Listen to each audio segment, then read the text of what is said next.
Loh kalau di Pemkap, Kabupaten SD bisa, ini Pemkot kota. Dinas Pelayanan Terpadu Satu Pintu atau PTSP serta Dinas Perindustrian dan Perdagangan atau Disperindak dicecar DPRD Kota Ambon menyoal perizinan usaha.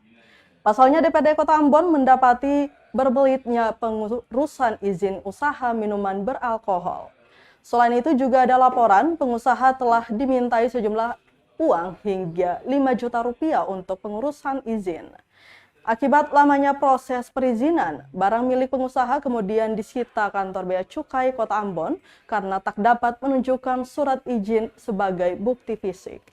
Ketua Komisi 2 DPRD Kota Ambon, Kristianto Laturiu menuturkan, seharusnya Disperindak dan PTSP yang harus berhadapan dengan Bea Cukai karena perizinan yang tak kunjung keluar.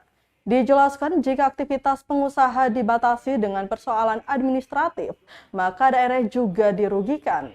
Senada dengan itu, anggota Komisi 2 lainnya, Z Pormes pun turut memberikan analogi perbandingan kepada Disperindak dan PTSP. Menurut Pormes, jika surat izinnya belum terbit, paling tidak harus ada selembaran khusus dari dinas sebagai bukti bahwa izin usahanya tengah diproses oleh dinas terkait. Mereka melanjutkan dari isi pidato Saudara Pejabat Wali Kota pertama yang fokuskan juga adalah meningkatkan pendapatan asli daerahnya. Mereka ini kan masuk dalam kategori juga termasuk dinas-dinas pengumpul kan. Artinya bahwa seluruh objek atau seluruh bentuk kegiatan apapun yang punya dampak kepada peningkatan pendapatan asli daerah itu wajib dilakukan. Nah sekarang kalau teman-teman lihat modelnya seperti begini, hanya perkara administratif saja, orang kehilangan, daerah juga termasuk kehilangan uang yang cukup banyak juga kalau aktivitas kegiatan usaha mereka tidak berjalan.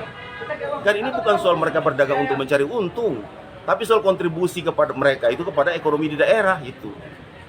Nah tadi poin-poin yang disampaikan katanya sudah ada bentuk itu tim terpadu. Nggak tahu itu timnya itu kapan bentuknya itu. Soal pendampingan dengan problem yang dialami oleh teman-teman dalam pengurusan OSS-nya. Minta ampun, karena on the spot kemarin itu juga sudah terbukti bentuknya model seperti kayak gitu. Jadi ya kami berharap nanti teman-teman media kita lanjutkan nanti di jam kedua dengan dinas yang sama tadi. Nanti baru kita fokuskan pada tadi sebetulnya kehadiran teman-teman dari Bea Cukai itu.